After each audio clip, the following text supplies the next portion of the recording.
What's up everybody, Sam Smice here. Today I wanted to show you the current vocal chain that I am using when I record my YouTube videos and when I use this Shure SM7B. Now before we get started today, if you're watching this video, then you have probably seen some of my other videos, and if you're not yet subscribed to my YouTube channel, please go ahead and subscribe. And also please go ahead and give this video a like to help with that YouTube algorithm. All right, let's go ahead and jump right into it. So let me first talk about the actual physical hardware that I'm using. I'm of course using the Shure SM7B. I run this into a Cloudlifter, which adds a bit more gain for this dynamic mic, because if you are plugging a dynamic mic into a preamp, then you have to add in a lot of gain.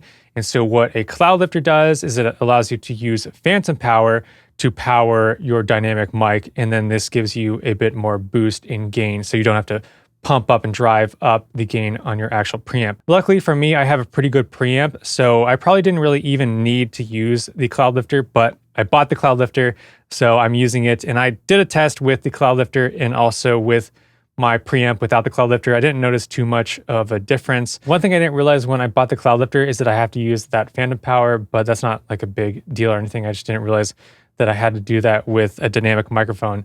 So that was a bit interesting to me. Now for my preamp is a really good preamp, so that's one of the things, is that if you don't have that great of a preamp, then maybe the Cloudlifter will have a bigger difference for you. Now my preamp is going to be the 1073 Neve preamp, which is the Lunchbox edition. It's like the 500 series.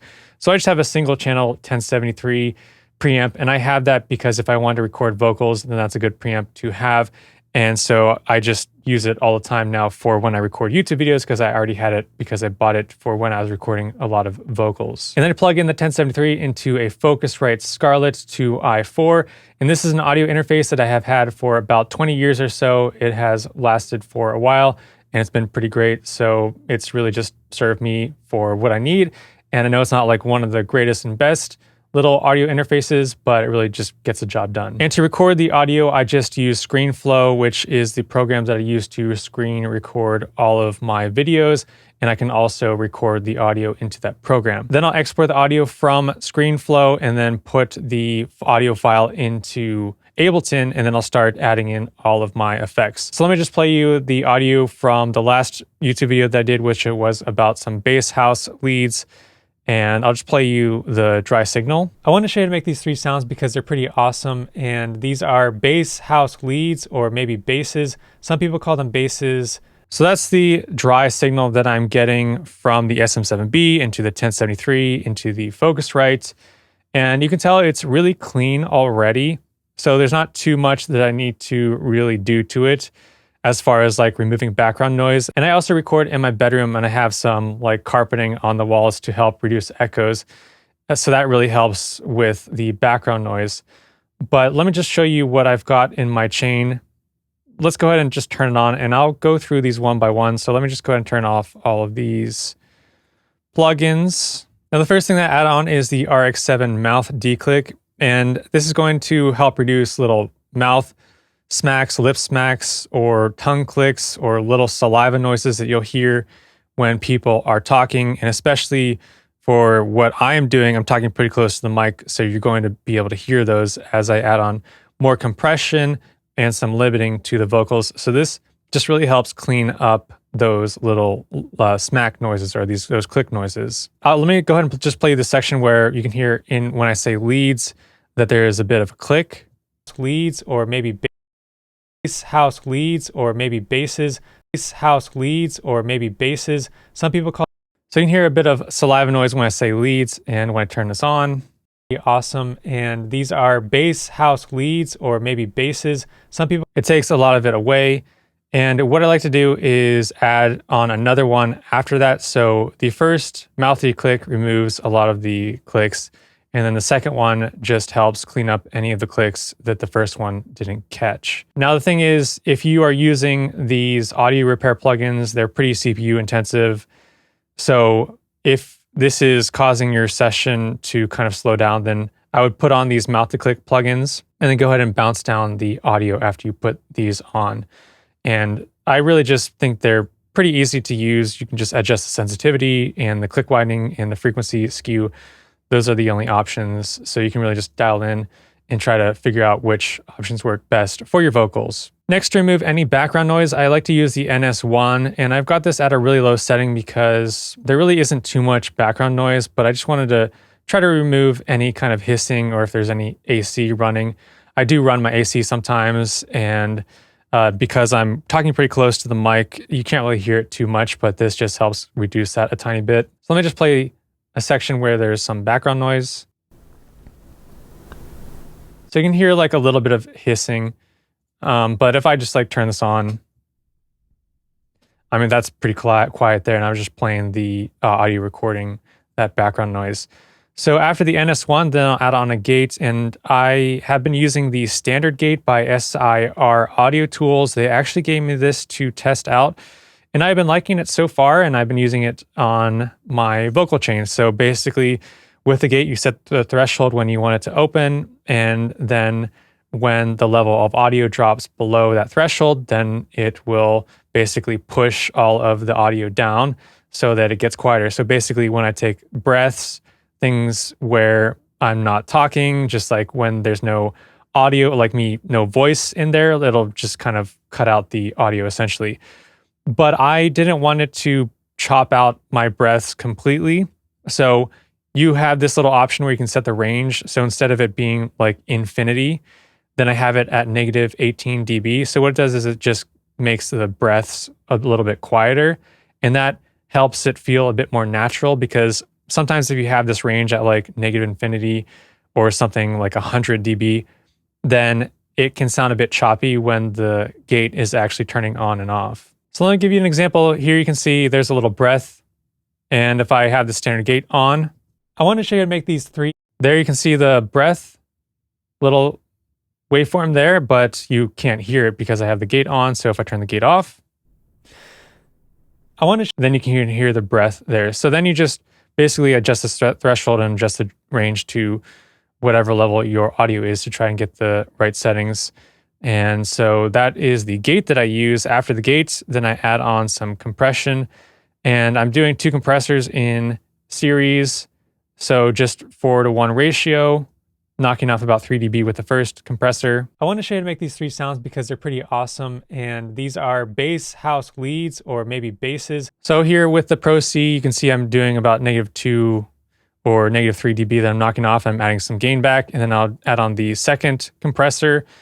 And for this first compressor, I have relatively fast attack and release, and then a 4:1 ratio. And then for the second compressor, let's go ahead and check out what I have on here. 4:1 ratio, relatively fast attack and fast release. I want to show you how to make these 3 sounds because they're pretty awesome, and these are bass house leads, or maybe basses. Now after those compressors, I'll add on some EQ. Now basically for the EQ, you got to add on a low cut for dialogue, because usually there's like rumbling, or maybe it'll help reduce any pops if you're talking close into the mic and there's some pops that when you say like P sounds or plosives. So adding a low cut will help with that. And then just taking out some of the low end rumble, adding a bit of a dynamic EQ around 2 kilohertz. This is where my voice particularly is a bit nasally. I mean, it's pretty nasally. There's nothing I can do about that, but this helps reduce it a bit. And then just a bit of top end there. Some people call them leads. Maybe I'll just call it a bass lead, because there's like usually a lower layer that's like a sub or an 808 sound, and then a higher layer. So let's just reference them as leads, I guess, or bass leads. Now, and if I solo this little section here, this is just where there's a bit of rumble that I wanted to take out of my voice. Bass lead, because there's like usually a lower layer that's like a sub. And of course, I'm using some dynamic EQing because voices and dialogue is particularly dynamic, and that just helps reduce. Anytime I'm getting a bit lower in the range, then this kind of helps reduce some of that rumble. And then some words are a bit more nasally than others, so that's why I've got the dynamic EQ there around the 2 kilohertz. Then I've got the de-esser, so I'm using the RX7 De-ess. I really like the Pro De-ess from FabFilter for when I'm doing songs and music, and I've tried the Pro De-ess for dialogue for me, and for some reason I just like this RX7, how it works. I usually de-ess pretty heavily on when I'm doing like making songs and stuff, but for dialogue I'm de-essing a bit less. And for some reason, I just felt like this worked a bit better on my voice. Some people call them leads. Maybe I'll just call it a bass lead because there's like usually a lower layer that's like a sub or an, and without it some people call them leads. Maybe I'll just call it a bass lead because there's like usually a lower layer that's like a sub or an 808 sound and then a higher layer.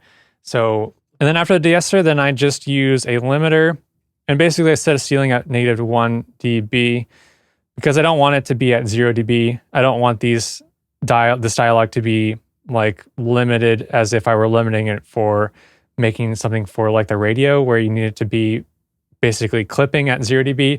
So I set the ceiling at -1 dB. Some people even set the ceiling to something like -6 dB when they're recording.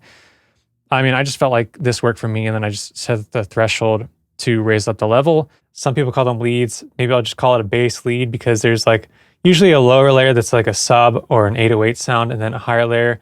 So, and you can hear if I lower this threshold, then it sounds a bit too compressed.